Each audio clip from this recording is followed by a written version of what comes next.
హారతి అన్ని పార్టీలు వాళ్ళు కుంభమేళాకి పోతా ఉన్నారు. మనము ప్రయాగ్రాజ్కి వెళ్ళి 3 సార్లు మునిగొద్దామా? మరేం లేదు, రాజకీయం కోసం తప్పదు. మొన్న 2024 ఎన్నికల ఫలితాల రోజు నువ్వు మునిగి మమ్మల్ని ముంచింది చాలదా? అంటే అది అలా అంటే ఎలా హారతి? ఓట్ల కోసమే కదా. 3 సార్లు మునిగి పుణ్యస్నానాలు చేస్తే తప్పేంటి? 3 సార్లు కాదు, 30 ఏళ్ల పాటు మునిగినా నువ్వు చేసిన పాపాలు పోవు. కరెక్ట్. జస్ట్ కలరింగ్ ఇద్దామని ఒక వర్గం ఓట్ల కోసం సోపు టప్పు అంతే.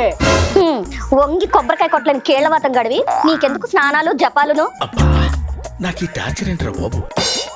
అది నిజమేగా, మరి ఎలా? మన తాడేపల్లి ప్యాలెస్ లో ఒక గుంట తవ్వించి ప్రయాగరాజ్ సెట్ వేయించు. మన పక్షి టీవీ ఛానల్లో లైవ్ పెట్టించి ఇద్దరం అక్కడే మునుగుతాం. అప్పుడు నీ ముచ్చట కూడా తీరు. నల్ల పండు అది నీ లెవెల్.